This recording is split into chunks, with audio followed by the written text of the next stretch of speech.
Viewers, ज़िंदगी अल्लाह ताला का बेहतरीन और हसीन तोहफ़ा है और सबको प्यारी होती है। अब अगर कोई इंतहाई कदम उठाते हुए इसे ख़त्म करने की कोशिश करता है तो उसकी वजूहात तक पहुंचना बहुत ज़रूरी है। WHO के मुताबिक दुनिया में हर 40 सेकंड में एक शख्स खुदकुशी कर रहा है और 79% केसेस हमारे जैसे गरीब ममालिक के हैं।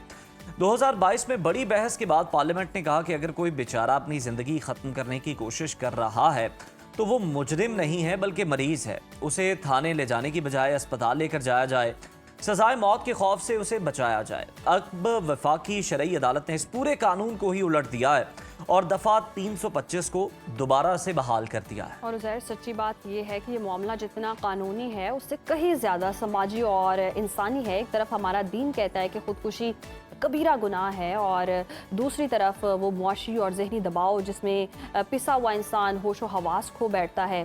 आम सवाल ये है कि खुदकुशी की नौबत क्यों आई। मुतासरा शख्स को जहनी कैफियत ये पैमाना नापना कि उसकी कैफियत क्या है और ये जो जहनी मरीज़ है ये मुजरिमाना फेल क्यों कर रहा है। इन्हीं हसास सवालात के जवाब जानने के लिए हमने दावत दी है मुल्क के मायनाज माहिर नफ्सियात डॉक्टर उसामा बिन ज़ुबैर साहब। बहुत शुक्रिया आपके वक्त का। वेलकम टू सुनो पाकिस्तान। खुदकुशी की वजूहात को मजहबी एंगल से देखना चाहिए या मेडिकली। WHO के अदाद-ओ-शुमार कहते हैं कि जी खुदकुशी के 79% वाक़यात पाकिस्तान जैसे तरक्की पजीर ममालिक में होते हैं, जहाँ ज़हनी दबाव की सबसे बड़ी वजह मुआशी तंगी और समाजी रवैये हैं। एक माहिर नफ्सियात के तौर पर आप क्या समझते हैं कि जब एक शख्स मुआशी तौर पर टूट कर ऐसा कदम उठाता है तो उसे कैसे ट्रीट करना चाहिए?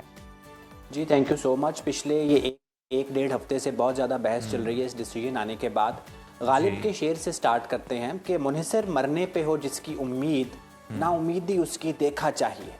तो ये याद रखें कि जो इंसान यहाँ तक पहुँचा है ला महाला उसके पीछे कोई ना कोई साइकोपैथोलॉजी होगी। साइकोपैथोलॉजी क्या होगी या क्या साइकोपैथोलॉजी का क्या मतलब है कि उसका जहन की सोच अब हेल्दी नहीं रही, वो बीमारी की तरफ जा रही है या बीमारी से आगे निकल चुकी है। हमने पहले भी एक दफ़ा बात की थी कि जिस तरह शुगर की कॉम्प्लिकेशन होती है गुर्दे फेल होना, शुगर की कॉम्प्लिकेशन होती है पाँव का ख़राब होना, ब्लड प्रेशर की कॉम्प्लिकेशन होती है फॉलेज। जितनी मेंटल इलनेसेस हैं उनमें से बेशतर की कॉम्प्लिकेशन जब वो इलाज नहीं होता तो वो खुदकुशी है जी। और बहुत सी दफ़ा इंसान के हाथ में नहीं होता। कई दफ़ा साइकोसिस के पेशेंट को कानों में आवाज़ें आती हैं कि अपनी जान ले लो। कई दफ़ा डिप्रेशन के साथ साइकोसिस होता है कि मैं तो मर चुका हूँ, मुझे अपनी बॉडी को जलाना है। कई दफ़ा बाइपोलर का मरीज़ कहता है जी कि मैं तो मसीहा हूँ, मैं मर जाऊँगा तो दुनिया का बहुत फ़ायदा होगा। और कई दफ़ा इतना होता है कि सीवियर डिप्रेशन में भी आपकी सारी सोचें गलत हो जाती हैं, कॉग्निटिव डिस्टॉर्शंस आ जाती हैं। सो ये याद रखें कि हर खुदकुशी के पीछे, अगर मैं इसको कहूँ कि चलो सबके नाम भी पीछे, 99.9% के पीछे कोई ना कोई बीमार सोच, कोई ना कोई सोच की गलती, कॉग्निटिव डिस्टॉर्शन ज़रूर होती है। सो मेंटल इलनेसेस वाले पेशेंट्स ऑलरेडी उनका कोई पुरसाने हाल नहीं है। तो ये जो दोबारा शरिया कोर्ट का फैसला आया है ये कहाँ लेके जाएगा, ये एक बहुत जवाब तलब बात है। बिल्कुल। अच्छा डॉक्टर उसामा, दुनिया में हर 40 सेकंड में खुदकुशी हो रही है। इतने बड़े आलमी बहरान को जब हम एक क्रिमिनल एक्ट के तौर पर देखते हैं तो क्या हम दुनिया के बाकी ममालिक से बिल्कुल ही उलट नहीं चल रहे जिन्होंने इसे जुर्म की फहरिस्त से निकाल कर एक हेल्थ इशू करार दिया? जी उज़ैर, मैं आपको मज़े की बात बताऊं, आप बाकी ममालिक तो छोड़ें, जो बड़े एक्सट्रीमिस्ट इस्लामी ममालिक हैं, ईरान कौन कहते हैं कि वो शिया एक्सट्रीम वाली साइड पे है, वहाँ खुदकुशी जुर्म नहीं है। अच्छा। खुदकुशी के बाद कोई बच भी जाता है तो उसकी रिहैबिलिटेशन पे, उसकी मेंटल वेलबींग पे काम किया जाता है। UAE में नहीं है, ओमान में नहीं है। सुन्नी इस्लाम में सऊदी अरब अथॉरिटी है और बहुत सख्त वहाँ इस्लाम की प्रैक्टिस हमें लगता है कि फॉलो होती है, तो वहाँ पे भी खुदकुशी जुर्म नहीं है। वहाँ पे भी इसकी रिहैबिलिटेशन पे, मेंटल इलनेसेस को समझ के उन पे काम करने पे जोर दिया जाता है। हमारे यहाँ भी 2022 में ये हुआ, लेकिन अभी शरिया कोर्ट का फैसला आ गया तो फिर ये देखना पड़ेगा कि हम तो इस्लामी ममालिक से भी, जिनको हम फॉलो करने की कोशिश करते हैं दोनों सेक्ट, उनसे भी हम पीछे हैं यहाँ। अच्छा डॉक्टर उसामा, शरई अदालत ने अपने फैसले में जिक्र किया है कि लोग इंटरनेट, ऑनलाइन गेम्स या फिर हम देखते हैं कि ब्लैक मेलिंग के ज़रिए भी ऐप्स पर जो होती हैं, लोन ऐप्स के ज़रिए उसके ज़ेरे असर आकर ख़ुदकुशियाँ कर रहे हैं। तो क्या दफ़ा 325 जो है जैसी रिवायती सज़ा इन नए दौर के जहनी तनाव को कम करने में मददगार साबित हो सकती है? नहीं देखिए, अब यहाँ पे ना दो बातें हैं। एक हद और ताज़ीर में फ़र्क भी समझना है ना। मज़हब में भी कुछ चीज़ों पे तो हद लगती है, ठीक है जी, वो तो बड़ी क्लियर है। پھر کچھ چیزوں پہ تعزیر لگتی ہے کہ وہ فیصلہ جج کے ہاتھ میں ہے، اس کو میں سپورٹ کر سکتا ہوں، اس کو ایک مولانا صاحب سپورٹ کر سکتے ہیں، لیکن اس میں کچھ گنجائش نکل سکتی ہے. تو یہاں پہ ایک تو ذرا تعزیر والا معاملہ رکھیں. دوسرا دیکھیں، ایک قرآن کی آیت کا بھی مفہوم ہے کہ اے ایمان والو اپنے اور اپنے گھر والوں کو آگ سے بچاؤ، یا ایک اس قسم کی آیت کا مفہوم ہے، مجھے ایگزیکٹ ترجمہ یاد نہیں. پھر ایک حدیث کا بھی مفہوم ہے کہ جس میں جو انسین ہے، جس کی مینٹل ہیلتھ ٹھیک نہیں ہے، اس پہ بہت ساری چیزوں کی اس کو سزا نہیں ملتی. تو یہ اسلام میں بھی اس طرح کی چیزیں ہیں. پھر دیکھیں، ایک بات ذرا سمجھنے کی کوشش کریں. ایک ریلیجس اسکالر تھے غلام احمد پرویز صاحب، انہوں نے بات کی تھی جو ہمارے ڈرکمز نے بھی کی تھی کہ ایک سوشل ماڈل ہے. آپ گیمیں بنانے والوں کو بند نہیں کرتے، آپ سوشل میڈیا کی ریگولیشن نہیں کرتے، ان کی وجہ سے جو مینٹل ہیلتھ کا شکار ہو رہا ہے اس کو سزا دینے پہ تیار ہیں.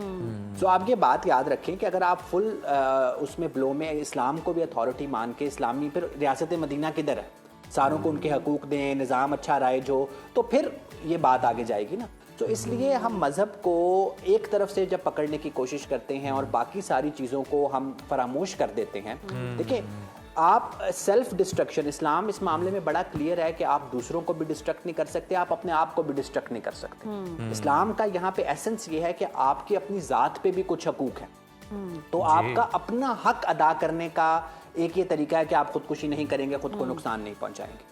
تو یہ ایک طرح سے پروٹیکٹیو فیکٹر اسلام نے دیا ہے. لیکن ساتھ ہی اسلام مینٹل ہیلتھ کے معاملات کو بھی سمجھتا ہے، اور وہ ایک کوڈ آف کنڈکٹ جو دیتا ہے، تو اس میں پھر ہمیں جو ہے اس کو اس طرح سے لے کے چلنا ہے. لیکن ایک بات میں یہاں پہ کہہ دوں، ہم لوگ نا بلیک اینڈ وائٹ ہو جاتے ہیں. سائیکائٹرسٹ ہیں، وہ کہتے ہیں جی سائنس سب سے اوپر ہے اور یہ مینٹل النس ہے اور ہم اس کو نہیں مانتے ہیں.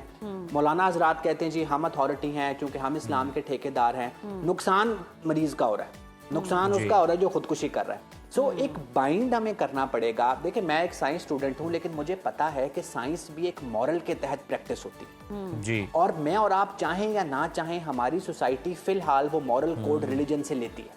تو اس پہ ہم آنکھیں بند نہیں کر سکتے. جب تک سوسائٹی چینج نہیں ہوتی، وہ مورل کوڈ ریلیجن سے لینا بند نہیں کرتی، وہ لاجک کا استعمال کرتی ہے یا اور چیزوں کا کرتی ہے، تب تک ریلیجن کو ہمیں ایکسیپٹ کرنا پڑے گا. ریلیجن کے اسکالرس کو بھی ایکسیپٹ کرنا پڑے گا، ان کو آن بورڈ لینا پڑے گا، ان کو سمجھانا پڑے گا، اور ایک پیج پہ آ کے عدالت کی مدد کرنی پڑے گی. اگر ہم لوگ آپس میں ڈیوائیڈ رکھیں گے تو نقصان مریض کا ہوگا. بالکل صحیح. ڈاکٹر اسامہ، پاکستان میں دیکھیں تو پہلے ہی ذہنی بیماری کو پاگل پن کہہ کر چھپایا جاتا ہے. 2022 میں جب قانون بدلا تھا تو مقصد یہ تھا کہ فیملیز پولیس کے ڈر سے کیس چھپانے کی بجائے مریض کو اسپتال لائیں. اب جب یہ دوبارہ جرم بن گیا ہے تو کیا آپ کو یہ ڈر ہے کہ لوگ اب سوسائڈ کی کوشش کے کیسز کو گھروں میں ہی دبائیں گے، جس سے مریض کی جان کو مزید خطرات بڑھ جائیں گے؟ جی بالکل. دیکھیں، مریض کی جان کو خطرات بڑھیں گے. پھر ہمیں پتہ ہے کہ مینٹل النس فیملی میں چلتی ہے. ایک بندے نے سوسائڈ کی کوشش کی ہے تو باقی بھی ہائی رسک پہ ہیں. تو آپ دیکھیں کہ کس طرف جا رہے ہیں، اور پھر آپ آڑ کس کی لے رہے ہیں؟ مذہب کی. دیکھیں، یہاں ہمیں سمجھنا پڑے گا کہ ایک پھر آلٹرسٹک سوسائڈ بھی ہوتی ہے. اس کو مذہبی رہنما سپورٹ کریں گے. کہ ہم بات کرتے ہیں کہ حضرت امام حسین نے جو کربلا کا سفر شروع کیا تو ان کو پتا تھا ان کی جان جائے گی. ابھی ریسنٹ پاسٹ میں آپ دیکھیں، خامنائی صاحب کو پتا تھا کہ امریکہ ان کے ساتھ کیا کرے گا. تو یہ بھی تو ایک طرح کی خودکشی تھی. اس کو ہم گلیمرائز کر رہے ہیں. تو ہمیں یہ دیکھنا پڑے گا کہ مذہب کی آڑ لے کے ہم لوگوں کو ایک دوسری طرف نہیں لے کے جا سکتے. سائنس کو پکڑنا پڑے گا، مذہب کے ٹول کو اس کو امپلیمنٹ کرنے کے لیے یوز کریں گے. لیکن سزا، دیکھیں بہت سارے گناہ ہیں جن کی سزا کے طور پہ توبہ بھی قبول ہوتی ہے. تو یہ بھی ہمیں دیکھنا پڑے گا نا کہ جب اللہ تعالیٰ نے توبہ کا رستہ کھولا ہوا ہے، اور بہت سارے ایسے گناہ ہیں، بہت سارے ایسی چیزیں ہیں جس پہ صرف ایک توبہ بھی قبول ہوتی ہے. سو کیوں نہ ایسے پیشنٹ کو علاج کا موقع دیا جائے، اس کی سوچ کو ریالٹی میں واپس لایا جائے، اس کی مدد کی جائے. اور صرف ایک سٹیپ لے لیں کہ آپ میڈیکو لیگل پہ جانے سے پہلے ایک سائیکائٹرک اسیسمنٹ کرا لیں. جب بندہ اسپتال میں آیا ہے یا ڈاکٹر کے پاس آیا ہے، تو اگر سائیکائٹرسٹ آپ کو بتا دیتا ہے کہ یہ ذہنی بیمار ہے، مریض ہے، بہت سٹریس کا شکار ہے، پریشانی کا شکار ہے، تو پھر اس کو قانونی معاملات میں نہ الجھائیں. بالکل ایسے ہی. اچھا ڈاکٹر اسامہ، ہم دیکھتے ہیں معاشرتی رویہ بھی بالکل ہی مختلف ہوتا ہے. اگر کوئی اپنی سیڈنس کو یا اپنے پرابلم کو ڈسکس بھی کر لیتا ہے، یا ذہنی کوئی تناؤ کا شکار ہوتا ہے، یا اس طرح کی کوئی بھی ڈسکشن اگر ہم معاشرے میں دیکھیں کوئی کرتا بھی ہے، تو اس کو پہلے ہی پاگل کنسیڈر کر لیا جاتا ہے. وہ اور مزید اس پر دباؤ بڑھ جاتا ہے. تو معاشرتی رویے بدلنا کتنا ضروری ہے؟ قانونی پیچیدگیاں تو چلیں ایک طرف ہیں. देखिए मैंने हमेशा मैं ये बात करता हूँ कि जब आपकी आंख कमज़ोर होती है तो उसके लिए एक स्टिग्मेटाइज लफ्ज़ नहीं आप इस्तेमाल करते, ऐनक का फ्रेम चूज़ करके बड़ी खूबसूरत सी ऐनक चेहरे पे लगा लेते हैं। शुगर की बीमारी होती है तो एक स्टिग्मेटाइज किस्म का लफ्ज़ इस्तेमाल नहीं करते, फैंसी से टेस्ट कराते हैं, शुगर के डॉक्टर के पास जाते हैं, सारों को बताते हैं जी मेरी तो इंसुलिन लग गई है। तो यहाँ पे जब दिमाग जो सबसे अहम ऑर्गन है उसको आपने स्टिग्मेटाइज रखा है, चूंकि ये बीमारियां रवैयों की हैं, ठीक है, हम अपने रवैयों के बारे में परेशान होते हैं, लेकिन इसको भी एक बाकी जिस्म की तरह एक ऑर्गन समझना पड़ेगा कि जब आपको हाथ टांग से निकलता हुआ खून नजर आता है, आंख से निकलते हुए आंसू नजर आते हैं, तो जब रवैये खराब होते हैं वो असल में दिमाग रो रहा होता है, दिमाग का खून बह रहा होता है, उसको उतनी ही तवज्जो की जरूरत है जितनी बाजू, टांग और आंख को है। सही, बहुत शुक्रिया डॉक्टर उसामा आपके वक्त का। और वाकई ऐसे ही है जैसे हमें किसी और हम देखते हैं अपनी हमारी बॉडी में किसी और ऑर्गन की परेशानी होती है या बीमारी का शिकार हम होते हैं तो उसका इलाज करवाते हैं। इसी तरह ज़हनी अगर कोई बीमारी है या तनाव है, कोई परेशानी है, तो मेंटल हेल्थ भी उतनी ही इम्पॉर्टेंट है। उसके लिए भी हमें डॉक्टर को ही कंसीडर करना पड़ता है, जाना पड़ता है, इलाज करवाना पड़ता है, ना कि इस नहज तक इंसान पहुंच जाए और मुआशरा भी अपना रवैया इस तरह मामले को हमें नॉर्मलाइज करने की ज़रूरत है और जो भी इस तरह के पेशेंट हैं हमें उनकी हेल्प भी करनी चाहिए और लोगों का रवैया जो है वो उनके साथ बड़ा काइंड होना चाहिए और बड़ा हेल्पिंग होना चाहिए, तभी एक जो बेहतर माशरा है वो जनाब तश्कील पा सकता है।